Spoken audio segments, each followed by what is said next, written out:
Chosen ones, empaths. Another classic trait of the narcissist is how they aim to make you out to be crazy through gaslighting. You can be blissfully unaware that this is happening. You can actually believe you're losing your own mind.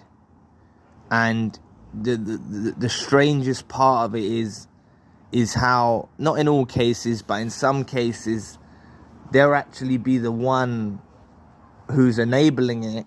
They'll be the one who's literally turning you crazy through gaslighting you. Not turning you crazy, but making this false reality that you believe. And on the flip side, they'll be the one caring for you, saying, no, I'll make you better, it's okay, and trying to heal you. It's very sick, it's very sadistic, and it reminds me of traits of Munchausen by proxy. Munchausen by proxy is where a carer purposely makes someone ill to seek attention from a medical professional, and will put someone on all sorts of drugs, medications, which they don't actually need, and they'll fake the symptoms. They'll make the person believe they're ill. Now, I know that's a bit wild, and some of you may not have grasped what I truly mean about it. But what I'm saying is how the narcissist comforts you, full well knowing that they're the one that's gaslighting you. They're the one who's making you out to be crazy. And the narcissist in my life done this to me. They made me think that I imagined things. They made me think that I was hearing things in my head. You know, they made me I remember a time, they're so weird. They're so childish as well. My sister was round at our place, mine and the narcissist place, and I made my sister a hot chocolate. And then me and the narcissist was out on the balcony smoking, and they attacked me. They started saying, you didn't even offer me one. You didn't. And I flipped, not flipped proper, but I was like, why don't you just ask? I would have made you one. She asked, I didn't think you want one. I know I should have been courteous and make everyone a drink or whatever, but I just didn't think she wanted one at the time, you know? If we was in a relationship where she could ask for something, I'd make it. It was her house as well.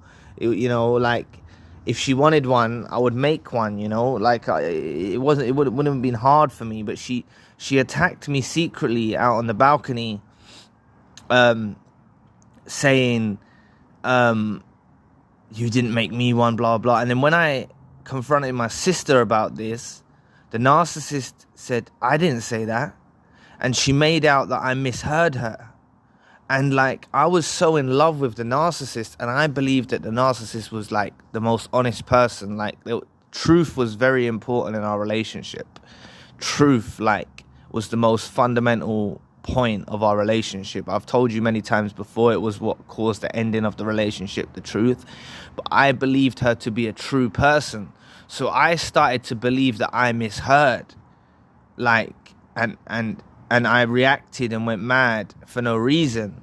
You know, this is what the narcissist done.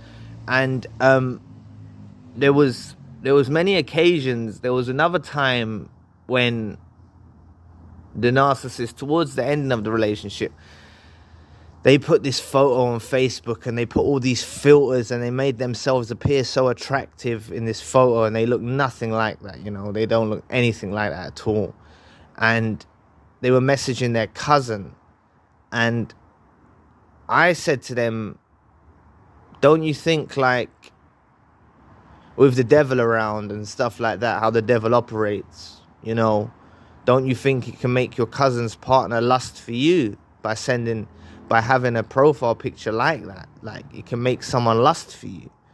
So we got into this whole argument. You know, it went on for hours. Not with the narcissist, they used to go on for ages, shouting, where you get a dry mouth, and it all got escalated.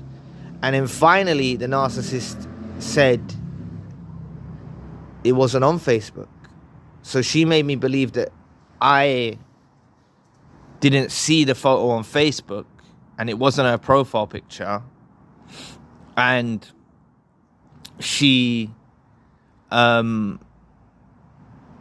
I started apologizing. I was like, sorry, I thought you said you put it as your, because it was really provocative. Like, the picture was really provocative. Like, it was not, like, I don't know what you lot are like, but this was years back, yeah? So bear with me, because I know social media's got out of all proportions now, but I don't, like, for me personally, I don't want a provocative picture of my partner or my fiance displayed on the social media where other men can lust after her. That's just me personally. I think it's kind of like, it doesn't look like you respect your partner if you have some provocative image of yourself out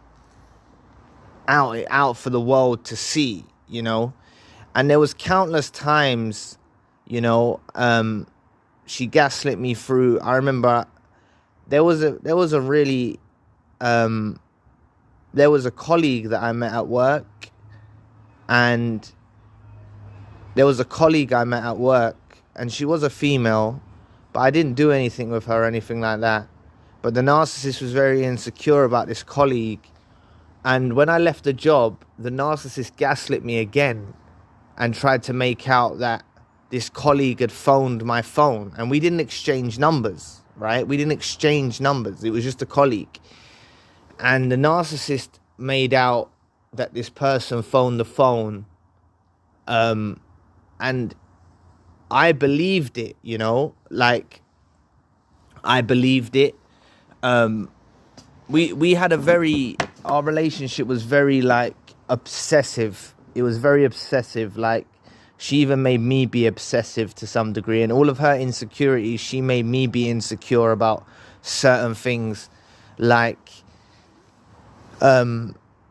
because she was so obsessive about, like, if there was someone of the opposite sex even so much talking to me, like, I wouldn't even look in the same direction. I remember when we was on holiday, this is another time she gaslit me. She was saying that I was looking at other females.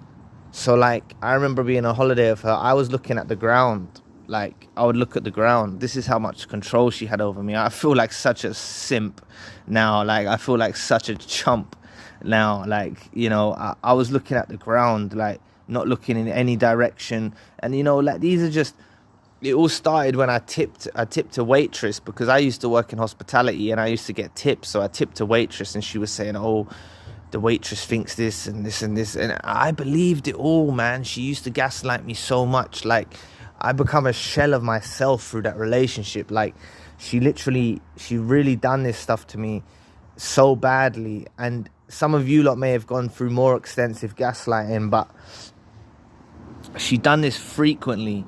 There was another time when one of her neighbors, probably another supply, messaged her phone, and I saw the phone number, and she deleted it. I said, phone them and talk to them as if I'm not here. Phone them and talk to them as if I'm not here. I wanted to hear if this is some supply. I didn't know about new suppliers or nothing like that then, but I thought this is someone she's possibly cheating with. But she deleted the number, right? She deleted the number and she deleted everything. And it made me, like, you lot are probably listening to this saying, Zion, like, you sound insecure in this, but I'm telling you, it's like, it's how they make you behave. They make you behave like this because they're constantly doing it with your own life. They're constantly doing things with your own life. Like, she was hacking my phone for the whole entire relationship. I never looked at another person's profile. I never messaged another female. And if I did, she would have brought it up to me. She was hacking my phone, and she never, like, not once, I'm telling you, in 3 years, did I look at another person's profile. Did I try and speak to another female? I was so madly in love with this woman, right? You know, but she gaslit me again. She said, oh, it was her neighbor who she used to live next to, and she gaslit me and made me believe this story. Like, they make you believe some of the most craziest, wildest stuff, and it's like, because we have these fuzzy love goggles on, we just believe it, you know. But sorry,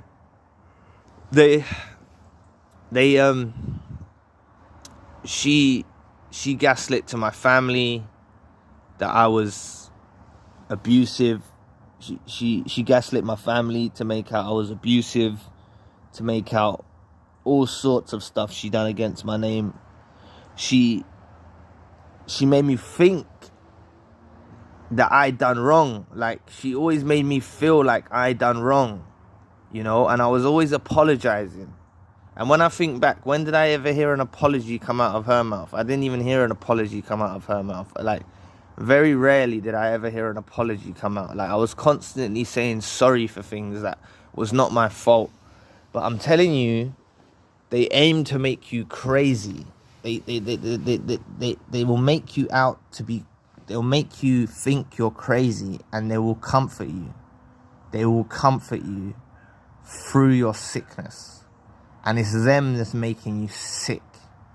It's wild. They're making you sick, and they will comfort you through all of this. They're really, really deranged individuals. And you know what I think it comes down to? What it boils down to is it's just another form of control. It's just another branch of control.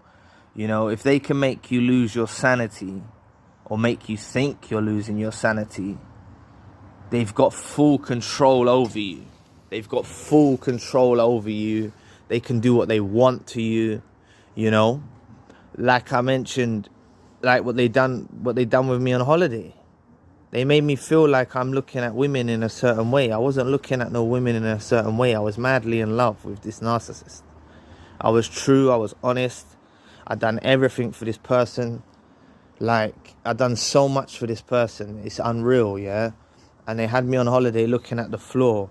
Like, so when I'm walking into a cafe or I'm walking into somewhere, they had me looking down, making me second think everything I do, not looking in another female's direction. That's abuse, man. Like, that's proper gaslighting. And they made me believe that I was doing wrong. Like, I apologized. I was like, oh, I'm sorry if I done that. I'm sorry, I didn't mean to. Like, I'm sorry, I didn't know. Like, and all it was they were so insecure.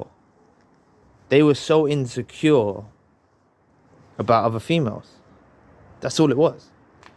It took me to come out of the fog for me to realize how insecure they actually were. You know, I've told you the story, going off topic here, but I've told you the story. I worked at an airport and I used the toilet, and they rang my phone attacking me because I used the toilet. And they said, you was in there with someone. You was in there with someone. I just used the toilet. I missed their call and I was in the toilet. And they're thinking, this is what they like. This is what they'll do. They'll go to the bathroom and have a quickie in the bathroom and then come back and smile in your face and make you dinner and give you a kiss after they've been with some dusty. That's what they do. And they're trying to tarnish me like that.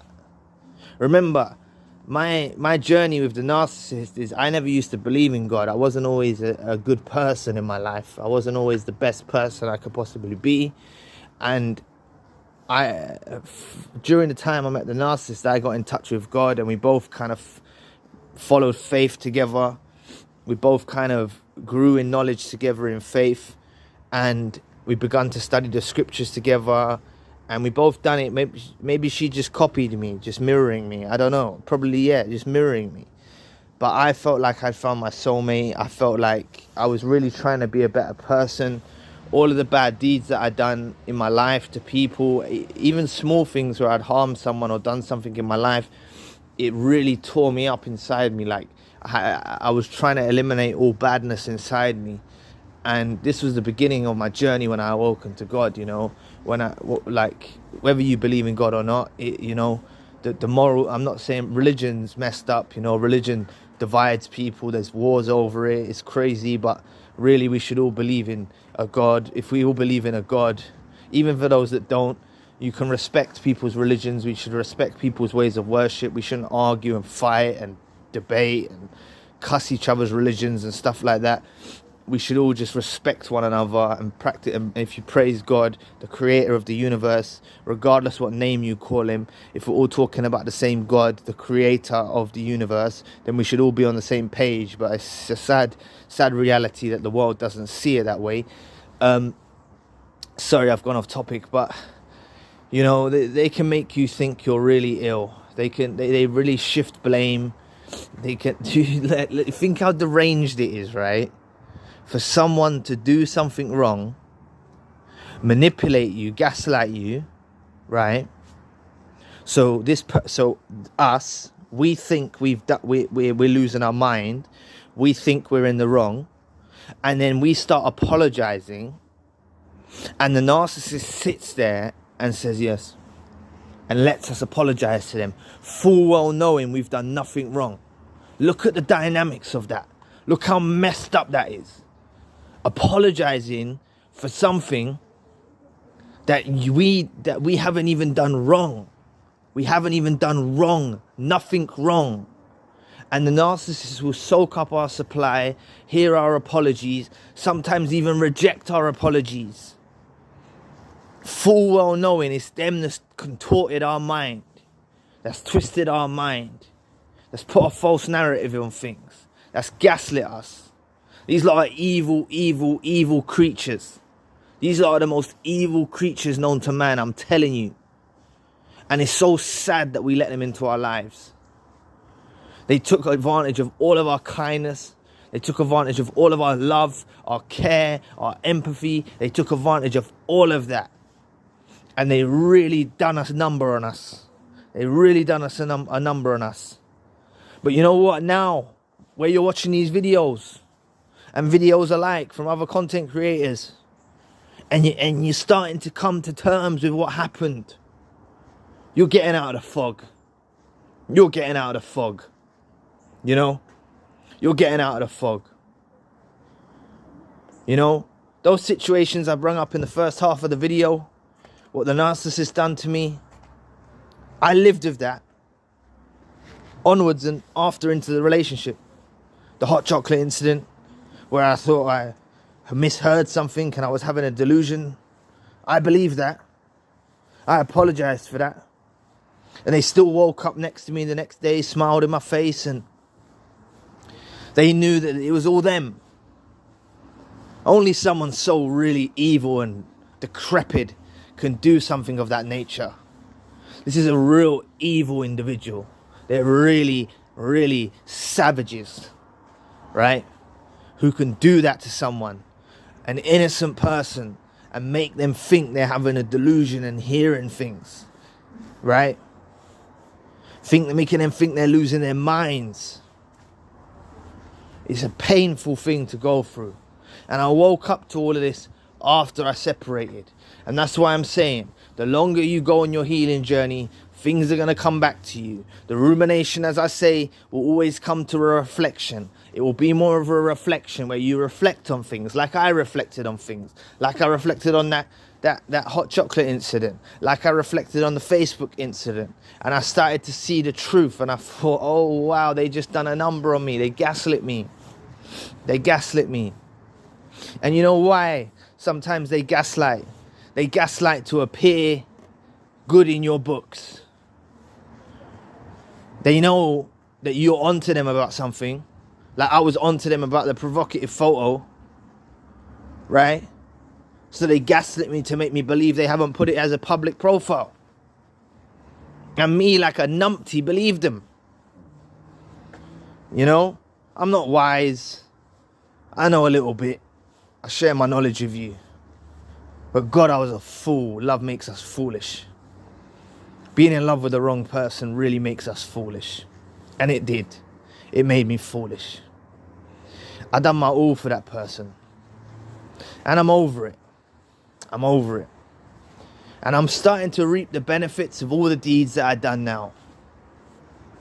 And you'll start to reap all the benefits of the seeds that you planted in them now. Us empaths and chosen ones, we're like spiritual farmers. We're casting these seeds upon the population. We're casting these seeds into who we encounter. And sometimes we may not even live long enough to see these seeds grow into fruition. Sometimes these seeds that we plant are for our ancestors and our legacy and what we leave behind.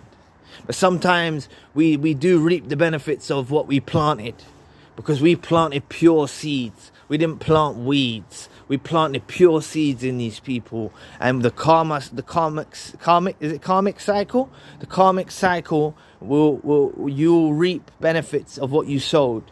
You will reap what you sowed, and you will reap these benefits, right? You will reap these benefits in this life and the next life, right? And these lot are gonna reap the punishment in this world and the next world for all of their gaslighting, manipulation, lies. And you know, that's what they're gonna face the wrath for what they did. The word debauchery comes to mind, but I need to Google it to find out what it means. I don't know why that's why I paused there, people. I'm gonna Google it after. Maybe it's applicable. I don't know. I need to Google that word. I've used it before. I've said it before, but I need to Google the meaning of it. Going off topic here, people. But honestly, the gaslighting is a real evil action from the narcissist. It's so evil to do this to someone so pure, so innocent, so loving, so kind. Just be careful. If you're in this situation now with the narcissist, think 3 times before you speak. Think 3 times. Because I'm telling you, they've got us under a spell. It's like a spell. They put us under a spell. This gaslighting is crazy what they do to us. They make us think we lose who we are. We don't even know who we are anymore. And they sit there and watch us, and they love it. They love it. They love seeing us lose our minds. We're not really losing our minds. We know the truth. But this false narrative they're trying to put on us, we believe that. They're making us lose our minds. They're making us believe this false narrative. You know, you probably know where the term gaslighting comes from. It comes from a film. It was actually one of my mum's favourite films, God rest her soul, about the man who there was gaslight lanterns in the house, and he was tweaking them and dimming the lights, the gas lights. He was dimming the gas lights. Sorry if I'm boring you, because you know where the meaning comes from, but he was dimming the gas lights, and the lady thought she was losing her mind, because he was going, no, the lights are still bright, and he was dimming them, and he was confusing her mind. And that's where the term gaslighting comes from. That's where we coined the term from, you know. But gaslighting is a serious issue in the narcissistic sphere. It's a very serious issue, and we've all been through it. Some of us don't even realize we've been through it. This is the thing, yeah? This is one thing I want you to understand. You know, we're such good people, yeah? After the discard, after the relationship ends, you know how good we are as people? We actually start to still feel bad for things we done. We still feel guilty and stuff. Please put it in the comment section if you agree. We go through this rumination in our heads. We go over things in our heads. And we feel guilty about things we done. But we don't realize that a lot of what we done, where we acted out of character, was from reactive abuse. A lot of what we done, maybe we did do a wrong deed. Maybe we did shout in a moment of anger, or we did do something, right? Wrong, morally wrong, right? But we don't need to feel guilty for that, because they initiated us to be behaving in that accordance. They initiated us to be behaving in that way. We were subject to gaslighting, manipulation, trauma bonding. They subjected us to horrific events. All in the scope of love. You know how confusing that is for our minds and our heart. It's so confusing. All in the scope of love. So all we're seeing is love. We're seeing our partner. we're seeing our soulmate. Little do we know, this person's trying to make us think we're crazy. This person's manipulating us to get what they want from us. This person's doing everything in the narcissistic book to chop us down and to break us down bit by bit. And they do. They break us down bit by bit. It's why when they rush off in after the discard, we're shells of ourselves. We're shells of our former selves. Think of how we used to be before you met the narcissist. You know? The healing journey is forever. That's what I don't know if any other content creator tells you that. But I believe the healing journey is forever. Right? Because we're victims of abuse. And if we're talking about physical abuse or something like that, you never really get over that abuse. You may get better, you may be happy again, you may, but you never fully get over the abuse that you endured. And it's the same with narcissistic abuse. Because non-physical abuse can be just as bad as physical abuse. If you get beaten up one day and you have some bruises and some cuts, and your bruises heal and your cuts heal, that's that form of healing. But this form of healing is very psychological. It's very different. It hits us in a different way, especially when it's done through someone we love, whether friend, colleague, romantic partner, whatever. So, we love people. We're empaths. We're chosen ones. We generally love people, And they've made out that we're crazy. They made us think we're crazy. They make us think we're losing our minds. Look at the narcissist with me. Making out I'm hearing voices. Making out I'm hearing voices, hearing things. Making out that situation didn't happen. And me, being in love, believed it. Actually believed it.